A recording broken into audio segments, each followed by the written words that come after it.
The U.S. housing market, the U.S. economy could be on the cusp of some drastic changes. We have seen active inventory now go over, I believe, 800,000. Again, just for historic context, in 2019, it was about 1.1. So we are still below pre-pandemic, but we are up 100% or more in the last year or so. So meaningful growth in active inventory. We also have Citigroup coming out with some pretty nasty economic trends. They're actually calling for folks 200 basis point cuts in the next 8 meetings, with the first cut occurring in July. And I'd be remiss if we didn't talk about the latest employment data from the JOLTS report and ADP, both being downers. They were both lower than expected. Folks, is the economy changing? Matt, what are you seeing out there? Yep, economy's changing. Spent 5 hours with bankers last week, talking to a bunch of them, understanding what they're doing, what they're seeing, what they want to do, where they want to take the business. Because I'm not dealing with these people on the front lines. I'm dealing with executives. I'm dealing with executive vice presidents, senior lenders, even presidents of banks. So I'm seeing where things are going. Frankly, I needed to just speed the hell up so I can get Zoob's dollar. Because we still don't have your runway is pretty small. I know it's running. I got 7 months, Zoob. I know this. I'm watching it. I mean, they won't be reported until February of next year, but I got 7 months left to make the numbers happen. So, I sadly, I have my own experience. I put a house on the market, last week. It was something that we had, the last one that was on for about that amount, about that kind of house, blah, blah, blah. The real comp for it, was under contract in 3 days. So we've been on the market for coming up on a week. We've had 10 showings. Oh, okay. That's it. And we're priced right. We're priced under, and I purposely did this. I priced us. I said to my agent, I go, I think we're going to get a bidding war. I said, let's price for that. So we priced for a bidding war. We can't even get a showing war. Actually what's going on with these units now, or this asset. Now this asset's a little bit unique. It's on the water. So it really is a summer asset. And so there could be something specific about that, because I'm still seeing stuff that's kind of 400 minus still popping off. However, what I can tell you is 23% of the houses in this market, 23% of them in the last 30 days have had a price reduction. 23%. Interesting. 23%. It's a big number. Yeah, it is a big number. And your market, again, if you look historically, again, not even like the last 18 months, you're in part of the country that's been the hottest of hot. It just doesn't, when the world got pneumonia with the 08 crash and all that, we got the flu. It was lighter we got a cold. It was lighter for us. And so even when stuff here does correct, it doesn't correct in the 20s and 30s and 40s. It corrects single digits, or just into the teens. But I think that, I believe that the market was going to adjust 10 to 20%. I might be wrong on the timing. Hopefully we still push really hard and everybody stops doing their economic activity so I can take Zoob's dollar. But those numbers, again, we're starting to see the adjustment. We are starting to see things. However, I can tell you, my rents are all still up. I'm seeing fewer tenants going through the units, but I'm seeing a much bigger disparity of bad tenant qualifications and really good tenants. So I'm seeing A trading down to B. I'm seeing D still wishing that they could get into C. And then I see people that are currently C that aren't making it in C, and they want to stay in C, and they're not going to make it in C. Wow. So that's really what I'm seeing. So overall, what I'm seeing in the market is it is shifting, it is moving. But here's the other thing. Every single unit that we've rented this year, it's either been what we previously rented it for a year ago, or we've smashed the record and we've rented it for more. Yeah. It's really an interesting economy. And again, this happens at inflection points. And just since we're talking about bankers, Bank of America CEO Brian Moynihan is basically acknowledging for the first time that customers are being more conservative. And as you guys know, the consumer drives the economy at roughly 68 to 70% of the economy. We have rich people trading down to Walmart, right? So I think it's very fair to say that the economy is at some inflection point. Dion, what are you seeing out there? So I think that what a city is doing is brilliant. How many negative calls have they made in a decade? Right? Like every couple months. Yeah, every couple months. They are of the big six. They're the most bearish. And yet, of the big six, which ones are household names? City, maybe Bank of America, if that's one of the big six. I don't even know what the big six are, but I just know they're a household name because they keep making these negative calls, like the crash bros on YouTube. They get more views, they get more clicks, they Good sell. point. Right. So it's a brilliant move. Doesn't mean that their company's being run very well. Hmm. But what I would do is doesn't mean they're right, just like the crash bros, but that's okay. Right, exactly. And thank you. What I would do is avoid them like doomers. Right. So let's go back to 2020 and say, okay, if you knew exactly what was going to happen for the next 4 years, what would you do? If you knew that you had a window of like 2 years where interest rates were going to be the lowest we're probably going to see in a decade, Yep. and prices were going to skyrocket, interest rates were going to double or triple. In 2020 and 2021, I think most investors would say I would buy everything I can get my hands on. Absolutely. But we didn't know what was going to happen. So what did I do in 2020? I did exactly what I would do today. I would target Class C properties. You guys have both pointed out clearly that there's a compression in the market. Yep. D is always hoping they can move to C. The people shopping at the store with armed guards because they need them are wishing they had the money to shop at Walmart. The people that are going to Fred Meyer's and the Kroger stores that are going, okay, I got to save some money, I'm going to go shop at Walmart, is adding demand to Walmart. Like yes. what happened. The A and B will move to C. D will constantly wish they can move to C. So there is more. So I would buy C properties. The second thing I would do is I would really diversify my tenant type. Like Matt learned this from the housing crash, and he watched both of us, and he had a rough run with the emergency rental assistance program. So don't do that. But with your Section 8, it's money that's going to come in if a recession hits. It's probably going to get more funding during a recession. And so the military, they're going to continue to get paid. And so I have a 1/3 military, 1/3 Section 8, 1/3 working or retired. And then the last thing is I keep my units spread out, right? If you have a large portfolio, I'd have no problem with having a 10 or 20 unit apartment complex, but I wouldn't want to start with that as my first place because that pulls all your tenants from one area. So one base closure, port strike, company moving away, all of your tenants are impacted. I would have properties at least 10 miles apart. I would do exactly what I did from 2020 to now is I would hunt for the great deals. When I found a great deal, I would buy it. So right now in 2024, if you know what you're in your core of your heart, because you've seen so many doomer and crash bro videos that there's a recession coming, Class C properties, diversified tenant types, spread out from your other properties, find the great deal, buy them when you find them. Nothing changes. Yeah, no, I think that's really the key. And actually, I'll even go one step further. And I hope people actually feel this, not only hear it. Something that I have learned over the last 20 years is you want to buy from motivated sellers, right? You want to buy from what I call a don't wanter. They just don't want it. They're tired, they're dusted, they're frustrated, they got 2 mortgage payments, whatever the reason is. And as inventory builds, as days on market go up, as more and more people act like a recession is coming, a recession could come, I frankly get greedy. I have made most of my wealth in recessions because demand disappears and it gets easier for me to find motivated sellers. I am not shy about it. I buy great deals. I look every day. I'm not interested in average. I don't have to do a deal. But when I land on a great deal, I'll do it. For example, the last deal I kicked around was a 6-house package. This was about 8 or 9 months ago. And we got it in contract. I spent about, I don't know, $4,000 or $5,000 on inspections.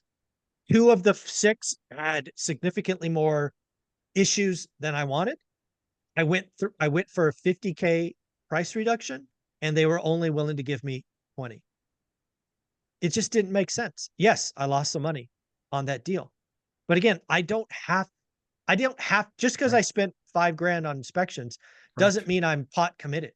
I'm like, no, it's a number if I get it for 50K off, I'm moving forward. If not, I'll wait for the next great deal. Sure.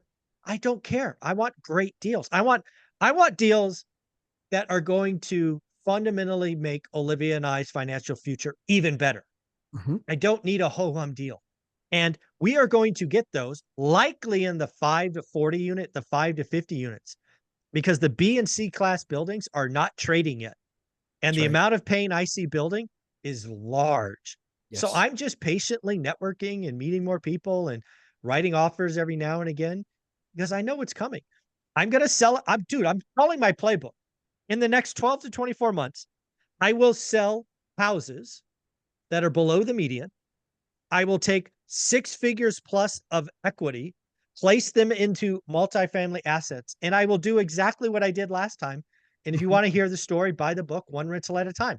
It's right there. We went from 8 houses to 80 units, and I got a lot more houses today. It's coming. I have 4 single families and they are all being prepped for the market. All of them right Yeah. now, not later. Now, Yeah. number one. Number two is Dion, your worst deal 10 years ago. Do you buy that again today? That's always the thing when somebody says, would you buy the house today? Yes, but would you buy it in $20, $34 today? I mean, that's the whole thing is no matter which way you look at it, time cures everything. The stuff that But I here's the deal. overpaid for in Don't- 08. Yeah. Don't The buy stuff- good deals. Only dude, we got to Buy get great people deals, 'cause- absolutely. Yeah. But for people that are saying there's no deals out there, Oh, there come are on. deals out there. Just stop. I Just just stop. bought one 4 weeks ago. Yeah. I just bought one, $750,000. I just bought that deal. Now, did I bitch about the fact that when that guy bought it in 1994 that he paid 80 grand for it? Nope, because I don't care. It has nothing to do with the price of tea in China. Doesn't matter. Doesn't matter. My only question at that point was, oh, cool, you didn't relever it? Want to do seller financing? Yeah. That's the there you only go. question. 5% debt I got, 10% down. There are deals everywhere. But are they just going to come across your desk because you're so special? Nope. No, they're not just going to come across your desk. At this point, all 3 of us get things that come across our desk or that we see from something because we've been doing it in our markets for at least a dozen years, Oh, yeah. up to 22 years, 23 years, 24 years, up to that long. Yeah. Okay. At that point, you should have at least a little bit of a reputation, at least Right. a little bit of one. Right. But yeah, I mean, it's not like Michael Scott where every good headhunter knows you're available. It's not like that. You need to go out there and be meeting at least a couple people a week because your Yep. network is your net worth. That's what Zoom teaches. That's really important. You should be building your network every day. And what's really funny is one relationship I got 6 years ago in banking is now led to 3 different senior lenders at 3 different banks. So now I can get any deal done I want. And yeah, I let them know. I give them the Dion treatment. Hey, listen, I'm talking to John on this, just so you know. Yeah. And that's what people need to be doing. They need to be using these things in their favor. Yeah, I think it's so true. And I don't know if you guys saw it, but I talked with Omar yesterday, and we spent a little time talking about his portfolio. And he let it be known that he got down the rabbit hole of short-term rentals, first in Lake Havasu and then in Big Bear, and he's like got a couple of Big Bear ones. He's losing $5,000 a month. Right. Again, folks, it's not as easy as all these pretenders kind of try to make it out to be. Mm-mm. Supply and demand is undefeated. You had a couple of Absolutely. years where there's a bunch of demand, supply went up, now the demand is retracted, and not so good. So you've be careful. Sometimes boring is sexy, right? Yes. Just year leases, and don't overthink it. Don't look for the max dollar. Boring is definitely sexy, and sometimes we need to be a little cautious with not wanting to be bored. So last night I did a members only Zoom call where we get in and we look at deals. And a friend of mine, Kent, he's done this twice now. He brings a deal. He's kind of excited. He goes, look, it's on the MLS. It seems like it has a good price. It's in a good area. I like the way it's laid. It has every aspect I'm looking for in my duplex. We look at the whole deal. We look at the area. We do everything. Then we finally get down to, okay, let's run the numbers. Well, at the list price, at current interest rates, it would lose like 19%. It's a negative 19% cash on cash return. And I could see, so that reaction is exactly Kent's, because he was looking at MLS going, okay, that's probably not, because compared to the other deals out here, that seems like a good price. But that's not how we look at real estate. We look at what's my yields, my cash on cash. Then we look at physical aspects, washer, dryer hookups, parking, neighborhood, like all of those things. So we do that in the meeting. Well, then we go through, okay, how long has it been on the market? What offer would make sense? We could turn it into a over 10% cash on cash return with a significant decrease and buying down the interest rate. And then I think playing with the numbers with something that would probably work, because this one was on the market 41 days. There you An go. average in our area is 6 to 9 days. Right. That's the average days on market. So they're not ready for the discount that would give them a plus 10% return. But at the discount the price, we got the numbers where he can get about an 8% return. There you go. Now, the thing is, that's exactly how this goes. We don't open the MLS and go, there's a 15% cash on cash return property that no one else is interested in. I might as well buy it, right? If that was the thing, it would have been gone probably before listed. The agent would have said, oh, before I list this, I know an investor who will buy this. Let me call him. Pocket listing. Yep. Right, pocket listing. So you have to find a place, let it sit long enough, let enough people see it and not see the value. And then you make an offer. So I'm going to reach back out to Kent here in a second and go, here's the number we talked about last night. I know your agent. You should be making this offer. And then I'm going to give him like a month. And this is why I don't like doing the members only things, is because in a month, if he hasn't made an offer, I'm gonna at that number. So I'll give him a month, full 30 days to make up his mind. But no, this is what I want people to realize.